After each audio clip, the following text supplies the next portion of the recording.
Great to be here. I'm a cardiologist, but before that, I was an exercise enthusiast. I've exercised, I'll bet, pretty much every day of my life. I had two grandfathers who were alcoholics, but for me, my way of coping with life is exercise. When I'm nervous or anxious or tired or happy or sad or whatever, I exercise if I have the time. And sometimes even when I don't. You might have seen me in an airport waiting for a flight, running up the down escalator with my backpack on to kill 20 minutes. But I always thought that exercise was the best thing for my heart. And I think it's how I decided at age 15 I wanted to be a cardiologist, actually. But now that I'm 56 and a lot of decades have gone by, I've started to have a few warning signs from my heart. A couple of years ago I noticed this, and I got on a mission. I'm a research cardiologist, and I have a research fellow, and he and I have been working on this for the past couple of years, and with the help of some of the brightest cardiologists from around the country, we have to come to some startling new insights that seem to be emerging about exercise. It's made me think twice about my lifestyle, and I'm worried I may have made a lethal mistake. I hope it's not too late, but let me tell you the story. So, as I say, I've been exercising for a long time, but if we go back 2,500 years, there was a guy named Phidippides who ran the 26 miles from a battlefield near Marathon, Greece, into Athens to proclaim the news about a momentous victory over the Persians. And when he arrived at the emperor's throne and said, "Victory is ours," he abruptly collapsed and died. Now, you may have heard that story before, but what you probably didn't know is Phidippides was an accomplished runner. He'd been a Greek herald messenger his whole life. He ran a lot of miles every day. I'll bet he was the fittest guy in Athens the day he died. That's strange. But now let's go forward two millennia or more. When the baby boomers came of age, another boom happened, the running boom. If exercise was good for you, as anybody could know, then more had to be better. And what was the ultimate sort of test of running endurance was a marathon. There was a physician who became famous back in the mid-70s by boldly proclaiming that if you could complete a marathon, you were immune to heart attack. This urban myth actually still holds sway with a lot of physicians. One of my patients and friends is John. He's 68 now, but he's been running for 45 years. As he puts it, if he hasn't run 12 miles in a day, he felt like he was wimping out. When I saw him, he came in to see me, and I said, "John, let's do a cardio scan on you." It's a CT scan, simple, little, non-invasive, quick, high-tech scan of your heart. Your arteries, I'm sure, will be soft and supple and clean and healthy. So that's what a normal cardio scan should look like, no calcium whatsoever in these arteries. His is over here. His score was 1,800. Anything above 0 is abnormal. Anything above 400 is severe. At 1,800, his arteries are harder than his bones. That can't be good. And he doesn't have any other risk factors to speak of. So, in fact, people do die doing marathons. But let's be realistic. If you look at the latest data, the risk is minuscule, 1 in 100,000 participants.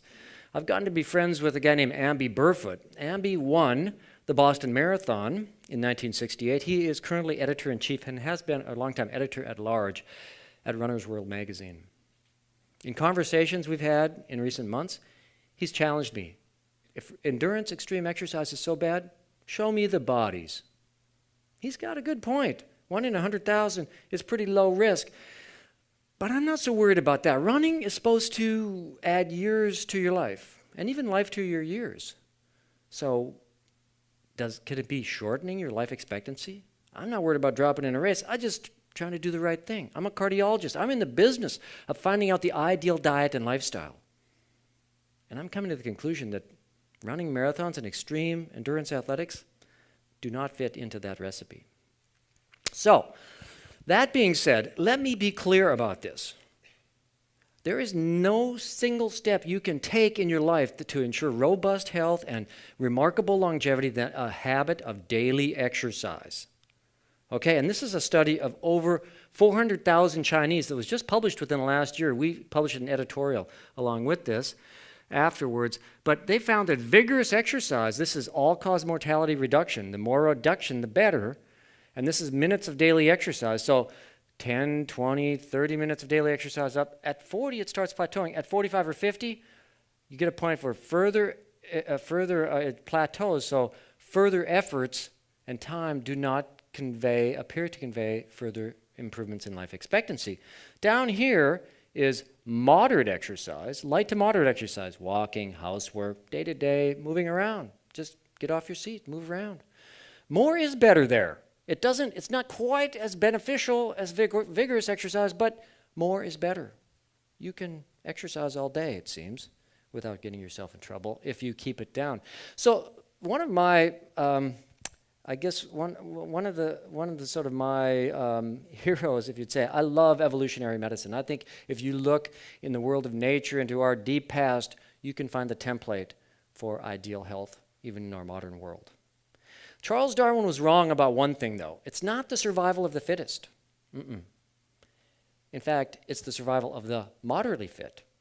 Okay?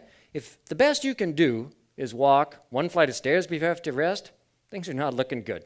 It could be a bumpy ride in the next few years. Okay? On the other hand, if you can dance or lightly swim, or if you can even jog 6 miles an hour, that's a 10-minute mile. Come on, that's a pretty comfortable pace, right?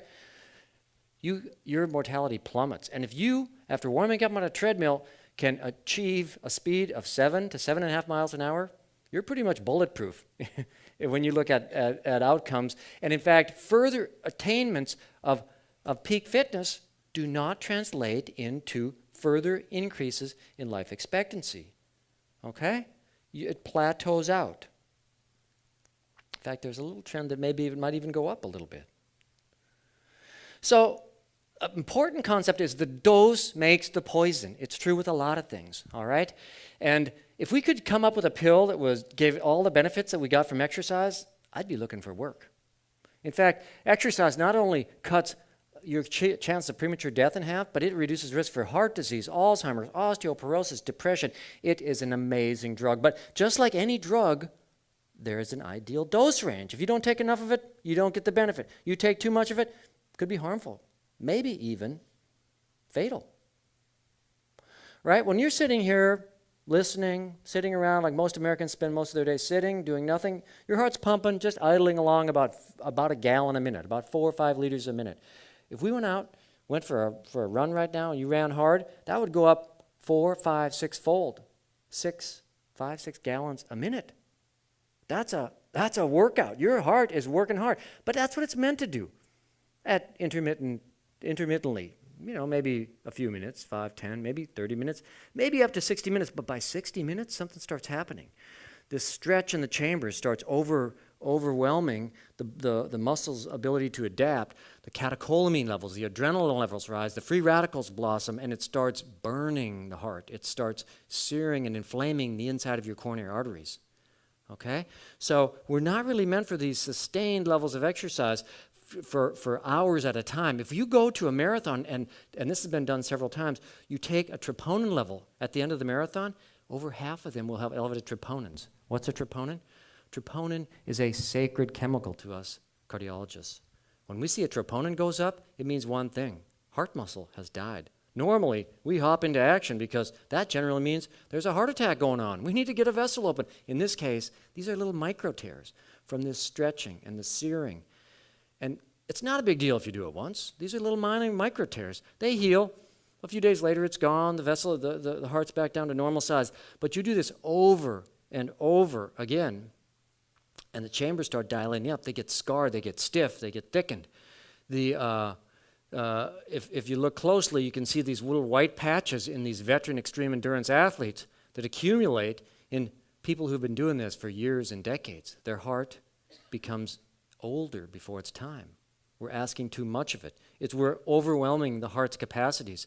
And this is a fascinating study done by a cardiologist that I know and his son, who's also a cardiologist. These were both avid runners up in Minnesota. They did a study looking at the CT scans, like I showed you of John's. They looked at a group of marathoners have been doing this for at least 25 years, at least 25 marathons during that time, compared to sedentary controls. And you can see here, they had 62% more plaque despite fewer risk factors. People say, that can't be true. In fact, a German cardiologist just replicated this study, showing in 108 marathoners similar findings. Hard to dismiss. Veteran endurance athletes also have about a 5-fold increased risk of atrial fibrillation, a dangerous irregular heart rhythm. There's sort of an epidemic of this going on among runners because we've only been doing this for a few decades, and it takes a while for this to develop. And even more worrisome, when we see this, as cardiologists, our pupils dilate, our heart rate goes up. This is ventricular tachycardia. This is a potentially life-threatening rhythm. And we can see this from the scarring in the ventricle in some endurance athletes. So, Born to Run is a book that was published, a nonfiction book published just in the last, well, it's 2009. The hero of this story is a guy named Micah True. He dropped out of American culture, went down to live with the Tarahumara Indians in the northern part of Mexico in the Copper Canyons. And he was an epic runner, legendary for his ability to run long distances, 100-mile races. The Indians down there nicknamed him Caballo Blanco, the white horse, for his ability, for his remarkable endurance. So Micah True died, sadly, 58 years of age, on a routine 12-mile training run in the wilderness of New Mexico in March of this year. When they did the autopsy, they found an enlarged, thickened heart with scar tissue. The coroner said, idiopathic cardiomyopathy. But I looked at that path report. It reads like a description of the pathology we might expect to see in some extreme endurance athletes. My colleague who wrote some of these papers with me, Peter McCullough, has coined the term Pheidippides cardiomyopathy. That's what he had. So there's a couple papers coming out in the next 2 months, and we're publishing a couple papers as well, that are going to change the thinking about exercise. This is one of them by Chip Levy, one of my colleagues and maybe my best friend. He's from down in Oshner Clinic in New Orleans. But so this was a look at 50,000 runners. I mean, 50,000 people, 52,000 people followed for decades, on average 15 years, but up to 30 years. And they compared the non-runners, about 14,000, to the runners were 14,000, the non-runners were 38,000. And what they found was that runners lived longer, 19% longer. But if we look closer, you'll see that the runners, compared the non-runners here, the risk of death, the reference is 1. If you ran more than 25 miles per week, your benefits went away. You only got this 25 to 27% reduction in mortality if you ran between, say, 5 and 20 miles a week, ideally 10 to 15 miles a week.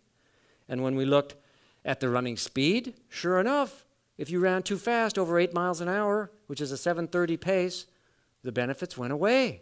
Now, they weren't worse than the non-runners, but heck, if you're running that much, you'd think you'd get some health benefits. No, you have to back off to a 6 or 7 mile an hour pace, which is about a 10-minute mile an hour jog. Okay? And interestingly, how many days a week? 7 days a week if you're running, the benefits go away. You need to run fewer days, 2 to 5 ideally. So another study will all be published soon, from this one from across the pond, the Copenhagen City Heart Study compared non-runners to runners, and they found the same thing. The relationship appears much like alcohol. Mortality is lower in people reporting moderate jogging than in non-joggers or those undertaking extreme exercise. The moderate joggers got a 44% reduction in mortality. They lived 6 years longer, but it went away if you overdid it. Okay, so the truth is, the truth is that exercise does confer powerful benefits. And the belief is more is better. But we're learning that more is not better in this case. Okay? One of my good friends, Megan Newcomer, is a triathlete from New York City. She grew up next door. She's a dear family friend. She's one of the top triathletes in the country. She did 10 races last year. She's 30. She won half of them. The other half, she collapsed in heat exhaustion, dangerous heat exhaustion near the end of the race. I told Megan, Meg, if you want to be in the Rio Olympics, which you very well could be, you just keep hammering away. Maybe up your game a bit. But if you want to be alive and well for for the 2052 Olympics, 40 years from now, you need to back it way off. Back your pace off and find some healthier exercise pattern. So there's one last study I want to tell you about. This was a study this last year that looked at mice. And they hammered these mice. They ran them to exhaustion every day for 4 months. And you know what? This replicated those same findings we saw in Micah True and these other findings I've been telling you about. But what provides hope to me is that when they took these guys off their iron mouse training regimens, their hearts came back down to normal. The fibrosis even melted away. And their ventricular irritability and the atrial fibrillation tendencies, all gone. Well, I'm a man, not a mouse, but here's hoping maybe that works in humans too. Anyway, we're not meant to run. We're not born to run, I should say. We're born to walk, okay? We need to be walking more today. We need to be strolling. We need to be moving your body rather than sitting. Every chance you get, move. And do some high-intensity interval training from time to time. But personally, I've found that what I do now is I've shortened my runs up. When I run a 1.5 to at the most 3 miles, typically about 2 miles. And I take the pace down. I walk with my wife. I play with my kids. I stop in meadows or parks and do some yoga. When I'm swimming, rather than churning away, I get on my back and I do some nice, gentle backstrokes. And I watch the clouds sail overhead and see the birds soaring in the sky. And I can feel my heart relaxing and healing and getting better. Okay? So, all things in moderation is not a new concept. This was something that one of Phidippides' contemporaries, the father of medicine, said 2,500 years ago, the right amount of nourishment and exercise, not too much, not too little, is the safest way to health. Okay? So, I've never presented in my 30 years as a cardiologist such controversial data. But the truth is, this is a U-shaped curve, okay? And the couch potatoes are using this as an excuse to continue their sedentary behavior. And then there's the whole extreme exercisers, people like me, who don't want to hear this message. In fact, they kind of want to kill the messenger. I've been getting a lot of sort of adverse comments about this research. But you know what I've decided is that you need to snuggle in to the safety of the middle of the U-curve when it comes to exercise or when it comes to anything else in life. And to me, I've decided that running too fast and too hard is only going to speed my progress towards the finish line in my life. So I decided to back it off and hopefully enjoy more sunrises and sunsets. Thank you.